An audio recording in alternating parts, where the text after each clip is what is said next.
এবার আমরা এই খবরে আবারও নজর রাখছি। বিজেপি এবং সিপিএম ও হাসপাতালের সুপারকে কাঠগড়ায় তুলেছে। যে খবরের দিকে আমরা নজর রেখেছিলাম বিরতির আগে, সে খবরে আমরা আবারও যাব, আপনাদের ছবি দেখাবো। ইএসআই হাসপাতালের, বাল্টিকুড়ি ইএসআই হাসপাতালের করুণ ছবি দেখুন। স্বাস্থ্যের বাড়িতে যেন ঘুঘুর বাসা, এবং কোভিড কালে এই হাসপাতালে তৈরি করা হয়। বাল্টিকুড়ি ইএসআই হাসপাতালে দিন দুপুরে যেন এখন ডাকাতি চলছে, বিভিন্ন জায়গায় পড়ে রয়েছে ইলেকট্রনিক জিনিসপত্র। তার পাশাপাশি এই ঘটনা নিয়ে রীতিমতো রাজনৈতিক প্রতিক্রিয়াও আসছে। তার পাশাপাশি যে ছবি আপনারা দেখতে পাচ্ছেন, দুমড়ে মুচড়ে পড়ে রয়েছে টিউব লাইট, এবং ইএসআই হাসপাতালের এই করুণ ঘটনা নিয়ে রীতিমতো স্থানীয়রাও কিন্তু আঙুল তুলছে সুপারের দিকে। এদিকে এই ঘটনা নিয়ে রাজনৈতিক প্রতিক্রিয়াও শুরু হয়ে গিয়েছে। এনকেটিভি বাংলা কথা বলেছিল হাসপাতাল কর্তৃপক্ষের সঙ্গেও, কিন্তু ক্যামেরার সামনে তারা কিছু বলতে রাজি ছিলেন না। সাধারণ মানুষের কথা ভেবে আমরা করেছিলাম স্টিং অপারেশন, এবং সেখানে ঠিক কি উঠে এসেছে আপনারা দেখতে পাচ্ছেন সেই ছবি।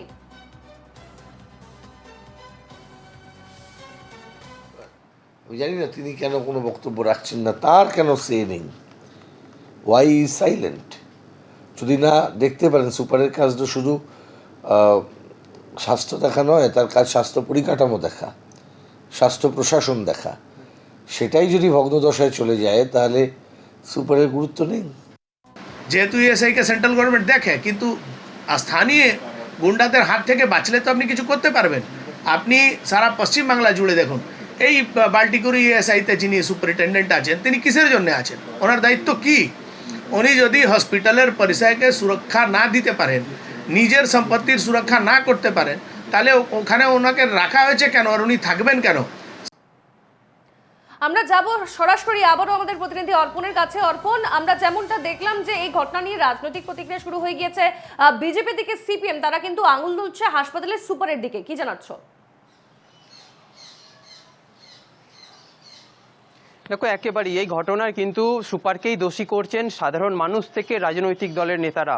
এবং এই ঘটনার সঙ্গে তোমায় বলবো যে যেহেতু 4 বছরের ব্যবধানে একের পর এক এই যন্ত্রাংশ চুরি হয়ে গেছে, তো কেন প্রশাসন, কেন কোনো হাসপাতালের এই রক্ষণাবেক্ষণের দায়িত্বে কেউ কি ছিলেন নাকি ছিলেন না, এইসব নিয়ে কিন্তু বিভিন্ন ধরনের প্রশ্ন উঠছে কিন্তু সমাজ মাধ্যমে। এবং সেই মতোই কিন্তু সাধারণ মানুষদের আবারও বলছি, পরিষ্কারভাবে তারা জানিয়েছেন যে এখানে করোনার সময় কিন্তু যারা ভর্তি হয়েছিলেন রোগীরা, সেই সময় কিন্তু ঠিকঠাক তারা ব্যবস্থা পেয়েছিলেন, ঠিকঠাক ট্রিটমেন্ট পেয়েছিলেন। কিন্তু এই তারপর থেকেই, অর্থাৎ করোনার সময়কাল চলে যাওয়ার পরেই আস্তে আস্তে কিন্তু চুরি যাওয়া, যে সমস্ত জিনিস চুরি হয়েছে তারপরেই হয়েছে। সুপারও এই কথা কিন্তু স্বীকার করেছিলেন। তবে কেন প্রশাসনের নজরে এলো না, কেন সুপারের যারা ওখানে নিরাপত্তা কর্মী ছিলেন তারা কেন দেখতে পাননি, নাকি তারাই এই ঘটনার সঙ্গে জড়িত, এ বিষয়ে কিন্তু একটা ধোঁয়াশা রয়েছে। তবে রাজ্য এবং কেন্দ্র সরকারের তৈরি হওয়া এই হাসপাতাল ভবনটি, যেটা স্টাফদের কোয়ার্টার হিসাবে চিহ্নিত করা হয়েছিল, তবে পরিষ্কারভাবে তার মধ্যে কিন্তু পরিষ্কার পরিচ্ছন্ন ছিল, এবং এখন সেই জায়গা কিন্তু একেবারেই ঘুঘুর বাসা, এবং দিনে দুপুরে গেলে তুমি বুঝতে পারবে যে ভুতুড়ে একটি বাড়ির মতন হয়ে রয়েছে। একেবারে সেই ছবি আমরা আবারও দেখাবো, তুমি সঙ্গেই থাকো অর্পণ। এনকেটিভি বাংলা কথা বলেছিল হাসপাতাল কর্তৃপক্ষের সঙ্গেও, কিন্তু ক্যামেরার সামনে তারা কিছুই বলতে রাজি ছিলেন না। সাধারণ মানুষের কথা ভেবে আমরা করেছিলাম স্টিং অপারেশন, আর সেখানে কি উঠে এসেছে আপনাদের সেই ছবি দেখাচ্ছি। দেখুন, আমাদের প্রতিনিধি ঢুকছিলেন বাল্টিকুড়ি হাসপাতালের সুপারের কেবিনে, এবং সুপার নীলাঞ্জন সেনের সঙ্গেই সেখানে তখন বসে রয়েছেন হাসপাতালের কিছু সিনিয়র কর্মী। দেখুন সেই ছবি, এবং এসআই হাসপাতালের সুপারের রুমের ছবি আপনাদের দেখাচ্ছি। নতুন বিল্ডিং এর সাথে কোয়ার্টারগুলো নতুন তৈরি হয়েছিল। আচ্ছা, এটা কোভিডের সময় হয়েছিল। আমাদের তো এই বিল্ডিংটা হ্যান্ড ওভার করে দেওয়ার কথাই ছিল জুলাই মাসে। নিরাপত্তারক্ষী নিরাপত্তারক্ষী একটা হাসপাতালে থাকবে না, থাকা সত্ত্বেও অপ্রতুল ছিল না প্রতুল ছিল, সেটা আগে দেখুন যে এইখানে হাসপাতালে নিরাপত্তারক্ষী কজন, এরিয়া কতখানি বলুন তো এই হাসপাতালে, ইউ হ্যাভ এনি আইডিয়া? না বলুন না।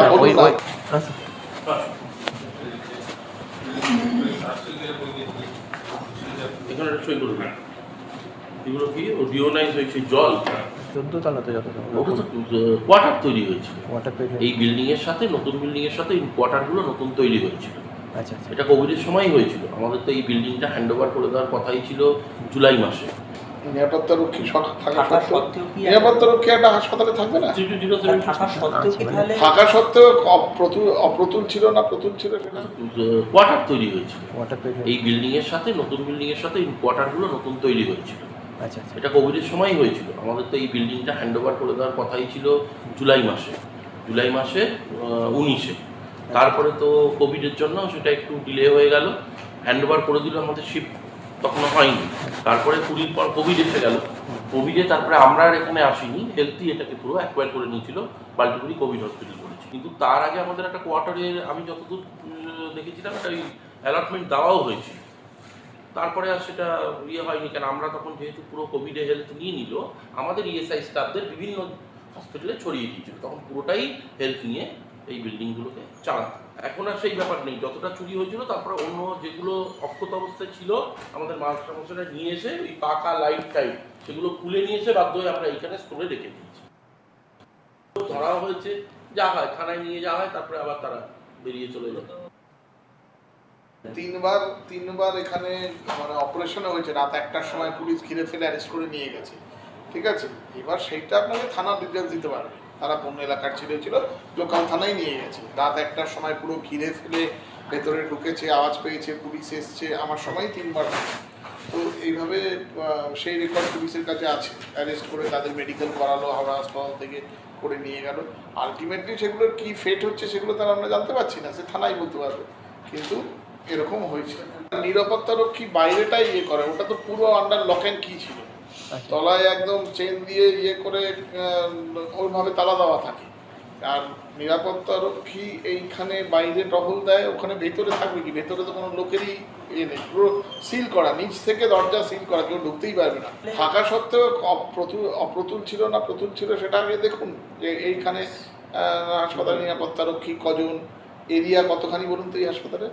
You have any idea? না বলুন, 50 একর। হ্যাঁ, তার মধ্যে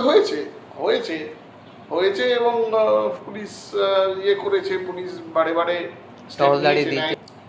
এখন যেটা হচ্ছে, আমাদের যে সিকিউরিটির ঘরগুলো হয়েছে, এই যে বাইক নিয়ে লোকাল ছেলেরা করে ঢুকে যায়, এটা তো আটকানোর কোনো ব্যবস্থা হচ্ছে না। তাই জন্যই সিকিউরিটি ঘর করা হয়েছে, যে এবার থেকে ওইখানে একটা আমরা লক গেট করবো, যে যাতে সিদ্ধান্ত নিয়েছেন যেটা করা হবে। হ্যাঁ, সিকিউরিটি রুম তো আপনারা ঢোকার সময় দেখছেন যে দুটো এইখানেও হয়েছে, পেছনের গেটেও একটা সিকিউরিটি রুম হয়েছে। দেখবেন মেন গেটের পাশেই কমলা কালারে। ওই দিক দিয়ে রাস্তাটা ছিল, এখানটা ইউজ হতো একটা রাস্তা হিসেবে। সব এখান দিয়ে যেত, গাড়ি ঘোড়া সব ওদিক দিয়ে বেরোনোর রাস্তা ছিল খোলা। আমি পুরোটা সিল করে দিলাম ওখানে ওয়াল করে, সেইখানে একটা আটকানো, নইলে এখান দিয়ে পুরো শর্টকাট হতো। সারা বাঁকড়ার লোক এখান দিয়েই যেত, শর্টকাট হয় প্রচুর। ওয়ালটাও আবার একদিন একটা বাস ব্যাক করতে গিয়ে ধাক্কা মেরে দিল, করেছে এরাই, ইচ্ছা করেই করেছে। আপনারা দেখলেন স্টিং অপারেশনে যেখানে আমাদের প্রতিনিধি যায় এবং তারপর কিন্তু হাসপাতালের সুপার ও সিনিয়র কর্মীদের সঙ্গে কি কথোপকথন হয় আপনারা শুনলেন। তবে এই ঘটনা নিয়ে শাসক দলের তরফে কি প্রতিক্রিয়া শোনাবো আপনাদের। এবার এই যে সরকারি পয়সা কোটি কোটি টাকা খরচ হয়ে যে একটা সুপার চেষ্টা করে, তবুও আপনারা যখন বলছেন, আমি নিজেও সুপারের সঙ্গে কথা বলবো এবং সুপার যাতে দেখভাল করতে পারে সে ব্যবস্থা আমরা করব। ওখানে যে অসামাজিক কাজকর্ম হচ্ছে, যেভাবে ওই বিল্ডিংয়ে বসে নানা রকম কুকীর্তি ঘটনা ঘটছে, একটু খোঁজ নিয়ে দেখুন। ওখানে বিজেপির মাতব্বর, যিনি দীর্ঘদিন আগে আমাদের তৃণমূল করতো, যদিও এখন বর্তমানে যিনি বিজেপি করেন, ওইখানে মাতব্বর ওইখানে সেই মাতব্বরের সাঙ্গপাঙ্গরা এইসব কাণ্ড করছে। আমি প্রশাসনকে জানাবো, প্রশাসনকে জানিয়ে এর উপযুক্ত ব্যবস্থা আমরা গ্রহণ করব। শাসক দলের এই প্রতিক্রিয়ার পর পাল্টা বিজেপির তরফে কি প্রতিক্রিয়া শোনাবো। এবার এই যে সরকারি পয়সা কোটি কোটি টাকা খরচ হয়ে যে একটা ভালো একটা ব্যবস্থা শুরু হয়েছে, যেখানে ডক্টর থাকবে, নার্স থাকবে, হসপিটালের স্টাফরা থাকবে, তাহলে তো ওখানকার মানুষ পরিষেবা পাবে। কিন্তু তারা থাকার মতন পরিবেশই পাচ্ছে না। সেখানকার স্থানীয়, ওখানকার যিনি এমএলএ, তিনি ব্লক জেলা প্রেসিডেন্ট, ওনার ছেলেগুলো, ওনার যে চেলা চামুন্ডারা, তাদের তাণ্ডব আছে। ওখানে গেলে আপনি কয়েকটা নাম শুনতে পারবেন যাদের প্রভাব ওখানে চলে। যিনি এখন বিজেপির ওখানে মাতব্বর, সেই মাতব্বর হচ্ছে জাস্ট একটা ক্রিমিনাল। সেই ক্রিমিনালের যে সাঙ্গপাঙ্গ তো সেই জন্য সুপার হয়তো ভয় পাচ্ছে। যখন অভিযোগ করলেন আমি নিজেও খতিয়ে দেখব এবং প্রশাসনকে দিয়ে যথাযথ ব্যবস্থা নেওয়ার